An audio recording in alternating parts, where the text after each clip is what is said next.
মাত্রই জঙ্কুক আশ্চর্য হয়ে তের মুখের দিকে তাকিয়ে থাকে। তারপর বলে, তে তুমি একা এসেছো? তো কাকে নিয়ে আসবো?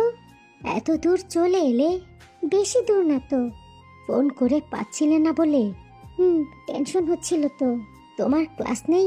জঙ্কুক খেয়াল করলো তে মেঝেতে বসে আছে, তাই বলল, তে তুমি মেঝেতে বসেছো কেন?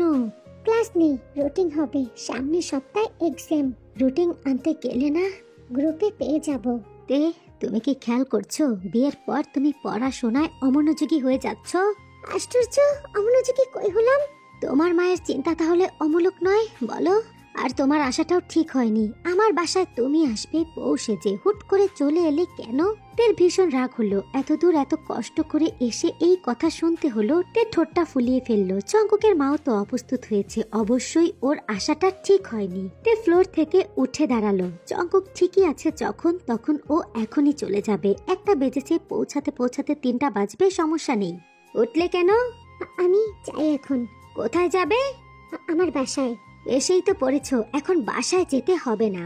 তের ব্যাগটা মেঝেতে পড়েছিল, ও হাতে তুলে নিল। রাগে কষ্টে চোখে পানি চলে এসেছে। কোনোভাবেই আশা ঠিক হয়নি। কাউকে বলে তো বোঝাতে পারবে না ভেতর ভেতর সে তার বরের জন্য কতটা অস্থির ছিল। জঙ্কুক তের দিকে তাকালো। তের চোখে পানি ছলছল করছে। জঙ্কুকের খুব মজা লাগছে, এত সহজে রাগিয়ে দেওয়া যায়। অথচ তেকে দেখে খুব ভালো লাগছে। মনে হচ্ছে শরীরটা অনেকটাই সুস্থ হয়ে গেছে, জ্বর চলে গেছে, হালকা লাগছে। জঙ্কুক আবারও বলে, এসেই তো পড়েছো তে, এখন দুপুরবেলা চলে যাবে, পরে যাও। তের ইচ্ছা করছে এক দৌড় দিয়ে বের হয়ে যেতে। জঙ্কুক উঠে দাঁড়ায়। খুব ভালো হতো তেকে চাপটে ধরলে, কিন্তু দরজা খোলা, তাই এখন এসব কিচ্ছু করা যাবে না। এই প্রথম জঙ্কুকের মনে হলো তের সাথে ছোট্ট একটা সংসার হলে ভালো হয়। তবে জঙ্কুক এই সবের কিচ্ছু বলল না তেকে। আর একটু রেগে থাক না, রাগী তেকে দেখতে খুব ভালো লাগছে জঙ্কুকের কাছে। তুমি বসোতে, আমি আসছি। কথাটি বলেই জঙ্কুক রুম থেকে বের হয়ে আসে। জঙ্কুকের মা নেন্সি ড্রয়িং রুমে চিন্তিত মুখে বসে আছে। প্রশ্নসূচক দৃষ্টিতে তাকায়। জঙ্কুক হাসে মায়ের মুখের দিকে তাকিয়ে। নেন্সি বলে, ওর বাসা থেকে ডিভোর্সের কাগজ রেডি করছে, আর ও এই বাসায় চলে আসলো। তে কিছু জানে না আম্মু। ও জানে পরীক্ষার পর প্রোগ্রাম হবে। ওকে এখনো কিচ্ছু বলিনি তো। তোর সাথে তের একটা সম্পর্ক তৈরি হয়েছে জঙ্কুক, সেটা যে স্বামী স্ত্রীর সম্পর্কের বাইরে আলাদা কিছু বুঝতে পারছিস? জঙ্কুক হাসলো মায়ের কথায়। এখন ও যদি ওর পরিবারের কথা মেনে নেয় তখন তোর খারাপ লাগবে না? এতটা চড়িয়ে গেলি একটু সময়ে, সব মিলিয়ে তো মাসখানেকও হয়নি। আমি ইচ্ছা করে চড়াইনি তো আম্মু, জড়ানোর ছিলই, এটাই হবার ছিল হয়তো। তোর বয়স কম, খুবই স্বাভাবিক তোর কাছে এলে তোকে পছন্দ করে ফেলবে। কিন্তু আরো একটা বিষয় স্বাভাবিক, মায়ের কাছে গেলে মা যা বলবে সেটা মেনে নেবে। একটা বড় বিপর্যয় হতে যাচ্ছে জঙ্কুক। ধাক্কাটা তুই সামলাতে পারলেও মেয়েটা সামলাতে পারবে না। কেমন পরিবার, মেয়েকে জিজ্ঞাসা না করে সমস্ত সিদ্ধান্ত নিচ্ছে? অনেক পরিবার আছে মা, দেখে ওরা বড়ই মনে করছে না। তুমি যেমন আমাদের বন্ধুর মতো, তেমন সবাই হতে পারে না। জঙ্কুক, একটা উপায় আছে। তুই যদি কনসিভ করে ফেলে তাহলে ওর পরিবারের আর কোনো উপায় থাকবে না। নেন্সির কথা শুনে জঙ্কুক হো হো করে হেসে ফেলল। তে রুম থেকে শুনতে পাচ্ছে। এত সময় তো কম্বল মুড়ি দিয়ে শুয়েছিল, এখন জোরে জোরে হাসির কি হলো? তুমি এমন ভাবে বলছো আম্মু, একদম ইতিবাচক শোনাচ্ছে। আর তের সাথে তো আমার বিয়েটা হয়েই গেছে। তারা যত সহজ ভাবছে, বিষয়টা এত সহজ না। আমি সই না করলে, না ছাড়লে কেউ কিচ্ছু করতে পারবে না, অভিযোগ করতে পারবে না। তবে আমি তো জোর করে কিচ্ছু করব না। তে নিজের ইচ্ছাতে যদি যেতে চায় আমি আটকাবো না। তুমি এত টেনশন করে বিপি হাই করো না তো, কিচ্ছু হবে না। যদি প্রভাবিত হয়ে কিছু করে, তারপর ধর নিজের ক্ষতি করে ফেললো, তখন? তে কিচ্ছু করবে না মা, ও কোথাও যাবে না। আমার পটের বিপি আমার কাছেই থাকবে। এখন কি করছে?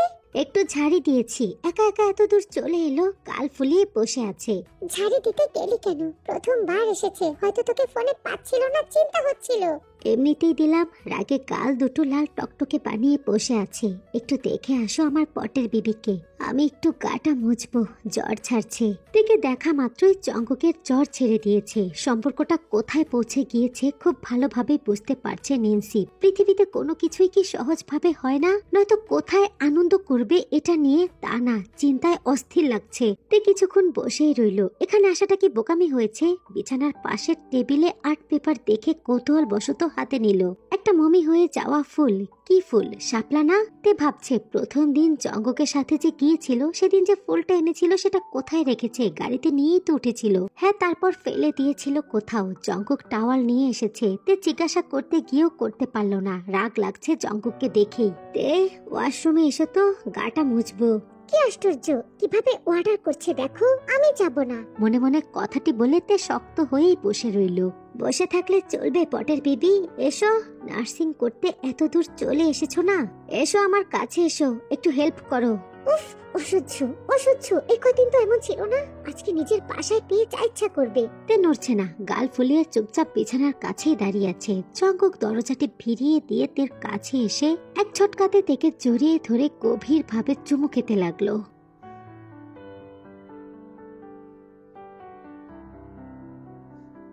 তে বাধা দিল না, জঙ্গককে বাধা দেওয়াও যায় না। ঠোঁট ছেড়ে জঙ্গক বলে, আশ্চর্য, ঠোঁটা তো মিষ্টি লাগছে কেন তে? তুমি কি চিনি খেয়েছো? আমি খাইনি, আন্টি আমাকে চিনি খাইয়েছে। জঙ্গক আবারও হো হো করে হেসে উঠল। তে বলল, এটা কি ফুল?